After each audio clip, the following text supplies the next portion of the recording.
Hello guys, welcome to my YouTube channel. ഇന്ന് എൻ്റെ പിറന്നാൾ ദിവസമാണ് കേട്ടോ. അതുകൊണ്ട് തന്നെ രാവിലെ എഴുന്നേൽക്കണമെന്നൊക്കെ വിചാരിച്ചതാണ്, പറ്റിയില്ല. 7 മണിക്കാണ് എണീറ്റത്. അത് കഴിഞ്ഞ് നേരെ കുളിക്കാൻ പോയി. രാവിലെ കുളിക്കുന്ന ശീലമേ എനിക്കില്ല.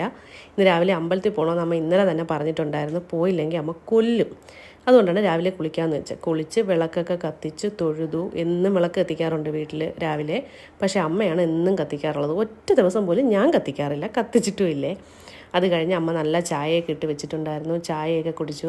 ഇനി പിറന്നാളായതുകൊണ്ടാണോ എന്നറിയില്ല, ഇന്നത്തെ ചായക്കൊരു പ്രത്യേക ടേസ്റ്റായിരുന്നു. നല്ല ഏലക്കയുടെ മണോ എന്തൊക്കെയോ ഉണ്ടായിരുന്നു, നല്ല ടേസ്റ്റായിരുന്നു.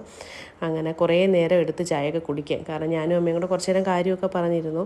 അമ്മ പറഞ്ഞ് രാവിലെ അമ്പലത്തിൽ പോകണം, 1-2 അമ്പലങ്ങളുണ്ട് ഇവിടെ വീട്ടിൻ്റെ അടുത്ത്, എല്ലായിടത്തും പോകണമെന്നൊക്കെ അമ്മ ഇങ്ങനെ പറഞ്ഞുകൊണ്ടിരിക്കുകയാണ്. ഇന്ന് അമ്പലത്തിലാണ് പോകേണ്ടത്, വേറെ ആഘോഷങ്ങളൊന്നും അല്ല വേണ്ടത്, അമ്പലത്തിൽ പോയി തൊഴുവണം എന്നൊക്കെ പറഞ്ഞുകൊണ്ടിരിക്കുകയാണ്. അങ്ങനെ കാര്യമൊക്കെ പറഞ്ഞുകൊണ്ടിരുന്നിട്ട് ഞാൻ പോയി വേഗം റെഡിയായി കേട്ടോ. അമ്പലത്തിൽ പോകാൻ റെഡിയായി. ഞാൻ ഒറ്റയ്ക്കാണ് പോണത്.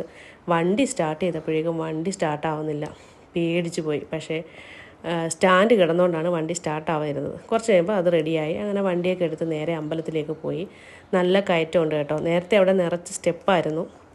ഇപ്പോൾ അവർ സ്റ്റെപ്പൊക്കെ മാറ്റിയിട്ട് നല്ല കോൺക്രീറ്റ് ഇട്ട് വണ്ടി ഞാൻ കയറി ചെല്ലും, പക്ഷേ ഞാൻ കയറ്റാറില്ല. കാരണം തിരിച്ചിറങ്ങി വരുമ്പോൾ എനിക്ക് കുറച്ച് പേടിയുണ്ട്. ഇതാണ് ഞങ്ങളുടെ അമ്പലം. ഇവിടെ ശിവനും പാർവതിയാണ് പ്രതിഷ്ഠ. അമ്പലത്തിൻ്റെ ഫ്രണ്ടിൽ മെയിനായിട്ടുള്ള ഭാഗത്ത് ശിവനും ബാക്ക് സൈഡിൽ പാർവതിയാണ്. അങ്ങനെ അമ്പലത്തിലൊക്കെ തൊഴുതിട്ട് ഞാൻ തിരിച്ചിറങ്ങി വരുവാണേ. ഒരു ചേച്ചി ഉണ്ടായിരുന്നു ഇവിടെ. അധികം അങ്ങനെ ആളൊന്നും വരാറില്ല, ഞാനും ആ ചേച്ചിയേ ഉള്ളൂ. ആ ചേച്ചി ഓടിപ്പോണു. ഞാൻ വീട്ടിലെത്തി. ഞാൻ വിചാരിച്ചു പൊന്നൂട്ടി എഴുന്നേറ്റിട്ടുണ്ടാവില്ല എന്ന് ഞാൻ വിചാരിച്ചു. പക്ഷേ പൊന്നൂട്ടി എഴുന്നേറ്റായിരുന്നു. ഞാൻ വിചാരിച്ചു പോയി കുത്തി ഉണർത്താമെന്നൊക്കെ വിചാരിച്ചതാണ്. പക്ഷേ ആൾ അവിടെ നിൽപ്പുണ്ട്. അമ്മയുടെ അടുത്ത് അടുക്കളയിൽ നിൽക്കുകയാണ്. എന്നെ കണ്ടുകൊണ്ട് ഓടി വന്ന് എനിക്ക് ഹാപ്പി ബർത്ത്ഡേ ഒക്കെ പറഞ്ഞു. അങ്ങനെ മുട്ടായി എന്തി അമ്മ എന്നൊക്കെ ചോദിച്ചു. ഞാൻ പറഞ്ഞു അതൊക്കെ നമുക്ക് ഡേ വരുമ്പോൾ വാങ്ങിക്കാം എന്ന് പറഞ്ഞ് അവൾക്ക് ഫുഡൊക്കെ കൊടുത്ത് ഞാനും കഴിച്ചു. അതൊന്നും എടുക്കാൻ പറ്റിയിരുന്നില്ല. അത് കഴിഞ്ഞ് എനിക്കിന്ന് ബാങ്കിൽ പോകണമായിരുന്നു. അങ്ങനെ ഞാൻ പിന്നെയും റെഡിയായി ബാങ്കിലേക്ക് പോവുകയാണ്.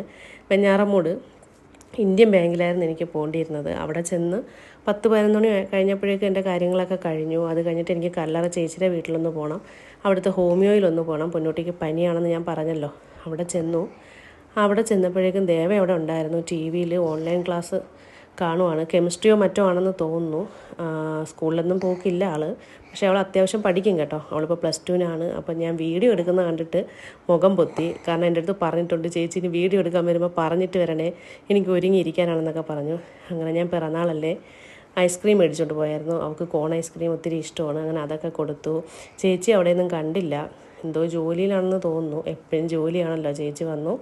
അവൾക്ക് ഒരു വാനില ഫ്ലേവർ ഐസ്ക്രീമും എനിക്ക് ബട്ടർ സ്കോച്ചാണ് ഇഷ്ടം. അങ്ങനെ എനിക്ക് ബട്ടർ സ്കോച്ചും ചേച്ചി ചോക്ലേറ്റും എടുത്തു. നല്ല ഐസ്ക്രീമായിരുന്നു, കുഴപ്പമില്ലായിരുന്നു. ഭയങ്കര ടേസ്റ്റൊന്നും തോന്നിയില്ല. അതൊക്കെ കഴിച്ച് അവിടെ ഇങ്ങനെ ഇരുന്നു. കുറേ നേരം അവിടെ ഇരുന്നു കേട്ടോ. കാരണം ഞാൻ ഹോമിയോയിൽ പോയിട്ടായിരുന്നു വന്നത്. കുറേ നേരം അവിടെ ഇരുന്നു. ഐസ്ക്രീമൊക്കെ കൊള്ളായിരുന്നു. ഐസ്ക്രീം കുടിച്ചാൽ എനിക്ക് പിറ്റേന്ന് ജലദോഷം പിടിക്കും ഉറപ്പാണ്. അങ്ങനെ ചേച്ചി എന്തൊക്കെയോ പറഞ്ഞു. അവിടുന്ന് ഞാൻ പിന്നെ പെട്ടെന്ന് തന്നെ ഇറങ്ങിയായിരുന്നു. എനിക്ക് വെഞ്ഞാറമുട്ടി വന്നിട്ട് വേറെ കുറച്ച് കാര്യങ്ങളൊക്കെ ഉണ്ടായിരുന്നു.